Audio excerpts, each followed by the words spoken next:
Hello, welcome. This is just a little bit of a chat add-on about number three, my installment number three, and I talked about getting my uncle's cameras. My uncle who disappeared in the 50s, and so I inherited his cameras. I already know that I didn't get them all. There's some out there floating around somewhere because some of the pictures I have, I can tell they didn't come from these cameras. But the first camera mentioned was the autographic um, A127, and what it does is, how about right about there? You fold it out like that, and they all, when you see them in the antique stores, they're sitting up like this. It's because they didn't take the little foot down here. There's usually somewhere there's a little foot, and then it makes it sit straight. Anyway, let's see. The main thing about this that I wanted to show and talked about in my blog is the little door on the back that opens up. And I just realized the stylus isn't on it. It's on a different one of these, and I've got more, but it did come with its stylus, and that was a lot of fun to have it. This is what one looks like, and this one's a little bit too big for this camera, but I'm not going to run around and make you wait while I look for the right one. But it goes right into the little door. Usually they're right on that door. Sometimes they're stuck on the front, but anyway, the door opens up, and there's a certain kind of film. It's autographic film, and you used to write. It had a stencil sort of carbon layer, and then you would write your little notes about what you took, and that would be right on the negative, on the image, to the side of the image. Anyway, it's a cool, fun little camera. Put its little foot in, squeeze it back together. I'm getting all this. I found it a case later, sort of like a doe skin case, the original that came with that camera, but not that camera. Let's see. The next one to talk about a little bit is my uncle's Argus A2b, and the strap and everything is exactly how he left it. And I know that because I have a picture of him with this camera on, and that's how it was adjusted. And I like the adjustment, so I've kept it that way. So here it is. We talked about, I'm going to take it out of its case, but we talked about the focus, and focus is relative, right? Overrated.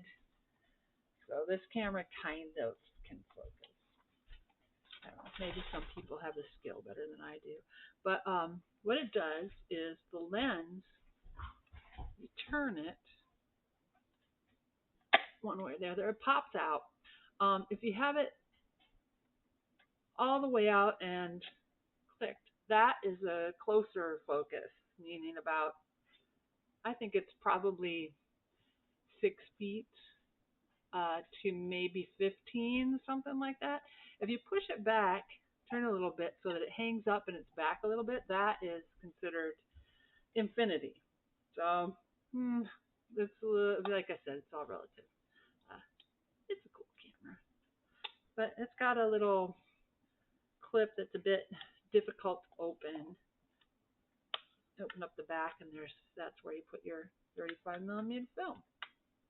What else can I tell you about it? Not a lot. I think he took some of his slides on with it because there's kind of an issue with it where if you don't have when you're messing with that lens and you don't have it in just the right spot for focus, it might not be right directly in the center, and some anomalies show up in some of my uncle's images, and definitely in mine because I tried to repeat it. So I knew which camera he took some of his transparencies with. It was slide film, so it was the film that was actually in this camera. So I could tell that. Anyway, and the third camera, one you all are waiting for, even my dog. This is the box that came in the box. It's I thought it was just a flash attachment, and I think it's a box for just the flash attachment, but everything I got fits inside here, and that's how it came. So open up the box, and there it is. So exciting. I even have bills. All right, let's see. This is interesting. Let's see this. This is a Minox 3S. Oh, take it up out of the little leather case, but look at the little. Okay, you got this chain attached, and it has these little knots. See that? Kind of little beads in certain areas. You're going along, it's a snaky, cabley thing, and then there will be a little bead. Well, what that is a measurement. So if you're a spy, you can match up the first bead. Okay. And then on the top of the camera, there's little focus marks.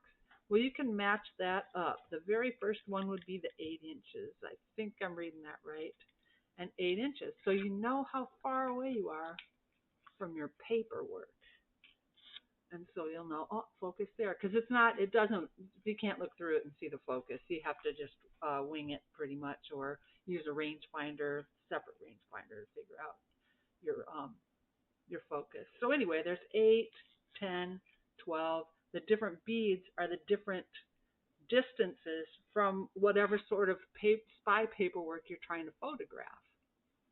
So that's pretty cool. And then it goes beyond this, of course. You can focus to infinity. But it has a set aperture 3.5, f3.5. I think that's what it is. And you can change the shutter speeds.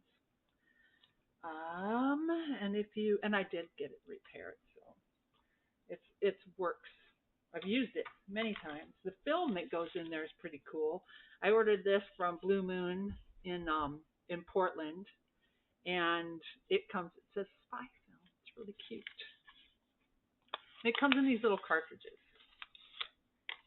And this is called a casket, the film casket, because it kind of looks like a casket. Now I hope there's film in here. This isn't. That would be a drag. Oh yeah, okay, this was a full one. All right, little tiny film on there. Cool. So you pop that in and shoot her up. And it came with the light meter, which I believe works as well. And it's got one of those chains, but it doesn't need the beads because it's a light meter. And it's cool. Cute little thing.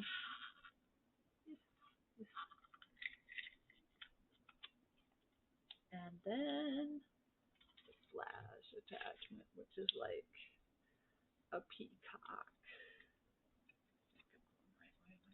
Yeah, peacock. Spreading its wings, spreading its feathers. So, but anyway, you get the general gist. And to put it on the camera, I mean, if you're like a spy and you're trying to hide out and not be obvious, oh yeah, nobody's going to notice my spy camera now with a flash. All right. Okay, I think that was all I wanted to talk about.